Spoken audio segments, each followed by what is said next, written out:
जैसा कि हम आप सबको पहले भी बताए थे कि आप सबको अगली वीडियो में बताएंगे कि फ्रिज के अंदर कौन सा ऐसा पार्ट लगा होता है जिसकी वजह से फ्रिज हमारा कूलिंग करता है। तो आज हम आप सबको बताते हैं कि फ्रिज के अंदर कौन सा ऐसा पार्ट लगा होता है जिसकी वजह से फ्रिज हमारा कूलिंग करता है। अब फ्रिज में अगर हम बात करें तो फ्रिज हमारा दो सिस्टमों से मिलकर के बना होता है। पहला हमारा इलेक्ट्रिकल सिस्टम होता है और दूसरा हमारा मैकेनिकल सिस्टम होता है। इलेक्ट्रिकल सिस्टम यानी वह सिस्टम जिसमें विद्युत का संचार होता है उसे हम इलेक्ट्रिकल सिस्टम कहते हैं, और वह सिस्टम जिसमें गैस का संचार होता है उसे हम मैकेनिकल सिस्टम कहते हैं।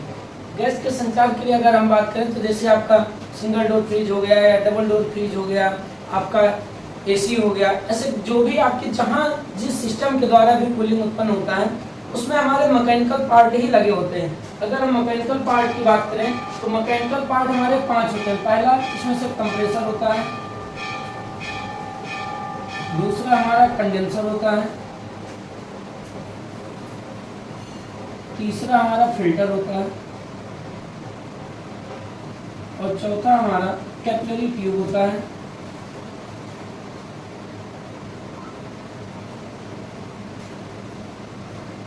कैपिलरी ट्यूब और पांचवा हमारा फ्रीजर होता है। फ्रीजर। अब अगर हम इसमें कंप्रेसर की बात करें तो कंप्रेसर हमारा कुछ इस प्रकार से ऐसे होता है,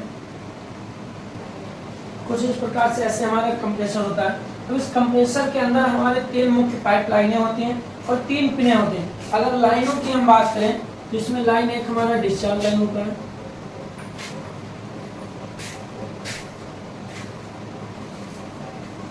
और दूसरा हमारा सक्शन लाइन होता है,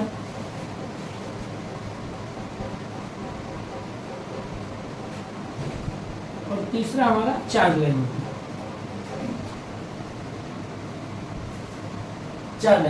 अब इस सक्शन लाइन के द्वारा कंप्रेसर गैस को खींचने का कार्य करता है और डिस्चार्ज लाइन के द्वारा गैस को फेंकने का कार्य करता है, यानी डिस्चार्ज करने का कार्य करता है। और अगर हम चार्ज लाइन की बात करें तो इस लाइन के द्वारा हम लोग फ्रिज के अंदर गैस वगैरह डालते हैं, प्रेशर चढ़ाते हैं, वैक्यूम करते हैं, ऐसे कई सारे संबंधित कार्य होते हैं जो इस चार्ज लाइन के द्वारा किया जाता है। और ये चार्ज लाइन हमारी परमानेंटली यहाँ पे ऐसे ब्लॉक रहती है। अब कंप्रेसर में अगर हम पिनों की बात करें तो इसमें 3 पिनें होती है, एक जिसमें से कॉमन, रनिंग और स्टार्टिंग। रनिंग स्टार्टिंग किधर भी हो सकता है, इसको हमें निकालना पड़ता है कि रनिंग किधर है, कौन सी साइड में स्टार्टिंग है। तो कॉमन रनिंग स्टार्टिंग की अगर हम बात करें तो जैसे सीलिंग फैन, फर्राटा फैन अब सभी लोग देखे होंगे, जैसे चलाते हैं तो उसमें 3 ही वायर होता है जिसके द्वारा हम लोग सप्लाई देते हैं और फैन हमारा चलता है। तो वैसे इसमें भी ये 3 पिनें होती हैं जिसके द्वारा हम लोग विद्युत सप्लाई देते हैं।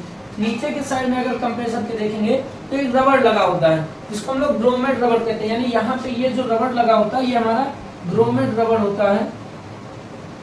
ग्रोमेट रबड़, इस रबड़ के द्वारा कंप्रेसर के कंपन को रोका जाता है, यानी जो जब फ्रिज हमारा चलता है तो कंप्रेसर भी स्टार्ट होता है, तो स्टार्ट होने पे जो वाइब्रेशन उत्पन्न होता है उस वाइब्रेशन को कम करने के लिए ही इस कंप्रेसर के अंदर इसको ऐसे नीचे रबड़ लगा दिया जाता है जिससे वाइब्रेशन हमारा कम हो।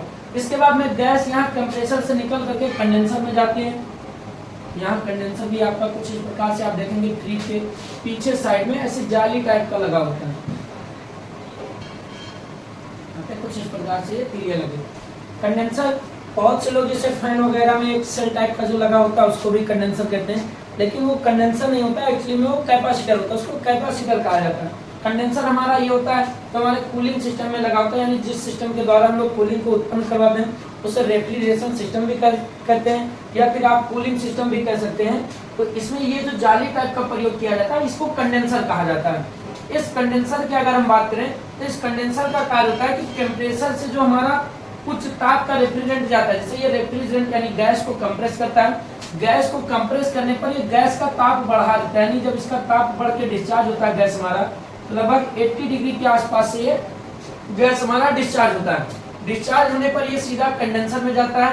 कंडेंसर का कार्य होता है कि ये जो हाई टेम्परेचर का रेफ्रिजरेंट इसमें आता है यहाँ से ऐसे, तो इसकी घुमावदार आकृति के कारण ये रेफ्रिजरेंट हमारा यानी गैस जो है ये ठंडा हो जाता है।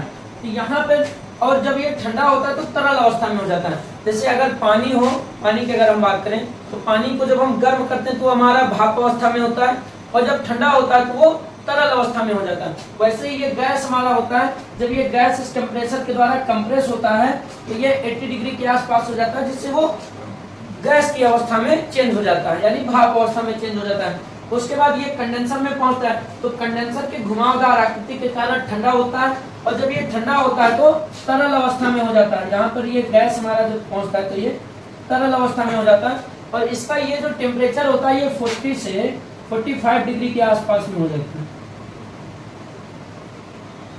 40 डिग्री से 45 डिग्री के आसपास में हो जाता है, जिससे वो तरल अवस्था में हो जाता है। अच्छा, कंडेंसर में अगर हम बात करें तो ये तीली भी लगा होता है। इस तीली इसलिए लगा दिया जाता है ताकि ये कंडेंसर को मजबूती भी दे सके। जैसे ये पाइप हमारा मोड़ मोड़ कर बना हुआ होता है, तो ये पाइप आपका पंच ना हो, टूटे ना, इसकी वजह से ये तीली लगा दिया जाता है। दूसरा, ये कंडेंसर को ठंडा करने में भी ये मदद करता है। जैसे जब इसमें से गर्म रेफ्रिजरेंट प्रवाहित होता है तो पाइप भी गर्म होता है, और पाइप के गर्म होने की वजह से पाइप की कुछ गर्मी आपके इस तीली पर आ जाती है, जिसकी वजह से रेफ्रिजरेंट के ठंडा होने में भी ये मदद करता है। ऊपर की साइड से अगर हम बात करें तो कंडेंसर को जब भी आप टच करेंगे तो ऊपर साइड से एकदम से हीट होता है, और जैसे जैसे आप नीचे आएंगे वैसे वैसे आपको कंडेंसर ठंडा मिलता चला जाएगा। और इस तीली लगे होने की वजह से इसको वायर मेश कंडेंसर कहा जाता है। वायर मेश कंडेंसर,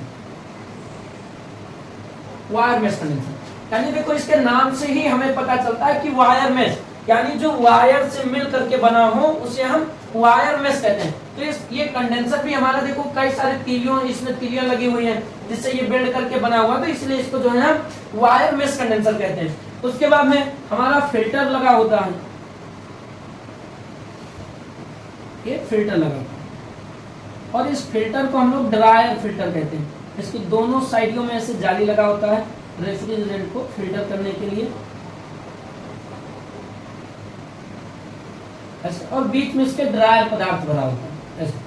अब अगर हम फिल्टर की बात करें तो जैसा देखो इसके नाम से भी हमें पता चलता है कि ये फिल्टर है, तो जाहिर सी बात है ये फिल्टर करने का ही कार्य करेगा। लेकिन ये जो रेफ्रिजरेशन सिस्टम में जो फिल्टर प्रयोग किया जाता है ये हमारा दो कार्य करता है। पहला, ये जो रेफ्रिजरेंट यहाँ से जाता है उसको तो ये फिल्टर करने का कार्य करता ही है, साथ में नमी को भी ये एब्जॉर्ब करता है। अब ये रेफ्रिजरेंट को फिल्टर कैसे करता है इसको बता देते हैं। जैसे अगर हम बात करें इस कंप्रेसर के या इस कंडेंसर की, तो ये कंडेंसर हमारा लोहे का बना होता है, कंप्रेसर भी हमारा लोहे का होता है। लोहे की वजह से इसमें जंग लगने के चांसेस कुछ हो जाते हैं। अब अगर वही जंग का अगर कुछ कण अगर यहाँ पे आ गया और यहाँ से आगे अगर चला जाएगा तो फिर वो आगे पाइप को ब्लॉक भी कर सकता है, जिसकी वजह से रेफ्रिजरेंट यानी गैस के बहाव में बाधा भी हो सकता है, जिसकी वजह से सिस्टम हमारा कूलिंग नहीं कर पाएगा। तो उस कण को रोकने के लिए ही यहाँ पे फिल्टर लगा दिया जाता है। इसकी वजह से ये जो इसमें गंदगी या कण कुछ होता है उसको ये फिल्टर कर देता है। उसके बाद में इसमें ये जो ड्रायर पदार्थ भरा होता है इसको सिलिका जेल या सिलिकॉन की गोलियां कहते हैं, जो नमी को एब्जॉर्ब करने का कार्य करता है। नमी कैसे एब्जॉर्ब करता है, जैसे अभी हम आपको बताएं कि जब ये कंप्रेसर हमारा ऑन होता है तो गैस को ये भाप अवस्था में चेंज करके और फिर कंडेंसर में भेजता है। कंडेंसर में ये हमारा गैस तरल अवस्था में हो जाता है, तो भाप से तरल अवस्था में बनने के कारण कुछ नमी भी आ सकता है, उस नमी को एब्जॉर्ब करता है। दूसरा चीज, अगर सपोज मान लो इस फ्रिज में हम गैस चार्जिंग करें तो गैस चार्जिंग के समय अगर कुछ बाहर का वातावरण इस कंप्रेसर के अंदर चला गया तो फिर आपका जो गैस इसमें जो पड़ता है, यानी इसमें गैस आपका फ्रियान गैस पड़ता है, तो फ्रियान गैस इतना ठंडा होता है कि वह पानी अंदर जो बाहर का वातावरण इसके अंदर प्रवेश करेगा वो ठंडा होकर के तरल बनेगा, यानी पानी की अवस्था में हो जाएगा। और ये रेफ्रिजरेंट इतना ठंडा होता है कि उस पानी को बर्फ बना देगा, और बर्फ बनने की वजह से पाइप हमारे का ब्लॉक हो जाएगा, जिसकी वजह से भी सिस्टम हमारा कूलिंग नहीं कर पाएगा। इसीलिए इसमें जो है ये ड्राई पदार्थ डाल दिया जाता है, जिसकी वजह से वो नमी को भी एब्जॉर्ब करता रहता है। उसके बाद में ये हमारा गैस जाता है कैपिलरी ट्यूब में। ये पूरे कूलिंग सिस्टम की सबसे पतली पाइप होती है, इसको कैपिलरी ट्यूब कहा जाता है, कैपिलरी ट्यूब, कैपिलरी ट्यूब। अब इसका कार्य होता है कि हाई प्रेशर रेफ्रिजरेंट को लो प्रेशर में बदलना। जैसे अगर हम इस कंप्रेसर की बात करें तो यहाँ से गैस हमारा हाई प्रेशर के साथ में निकलता है, उसके बाद कंडेंसर में कुछ उसका प्रेशर डाउन होता है, फिल्टर में फिर वो फिल्ट्रेशन होता है, उसके बाद जब कैपिलरी ट्यूब में पहुंचता है तो इन दोनों की तुलना में ये आपके प्रेशर को और कम कर देता है। और इसके अगर हम व्यास की बात करें तो इस कैपिलरी ट्यूब का व्यास 0.22 mm या 0.23 mm या 0.35 mm या 0.36 mm के आसपास में रहता है। उसके बाद में यहाँ से रेफ्रिजरेंट हमारा तरल अवस्था से ही निकल करके ये जाता है हमारे फ्रीजर में। अब फ्रीजर कहाँ पर लगा होता है, जैसे आप सबको बता दें, फ्रिज में आप देखेंगे फ्रिज के अंदर का जो कंपार्टमेंट होता है उसमें सबसे ऊपर के साइड में हमारा फ्रीजर लगा होता है, जहां पर मेन कूलिंग का काम होता है। इस पूरे मैकेनिकल पार्ट में ये फ्रीजर ही ऐसा पार्ट होता है जहां पर सबसे ज्यादा कूलिंग होता है, और इसी की वजह से ही फ्रिज के अंदर हमारे कूलिंग होता है। और फिर यहीं से एक पाइप निकल करके हमारे कंप्रेसर के सक्शन लाइन से जुड़ी होती है।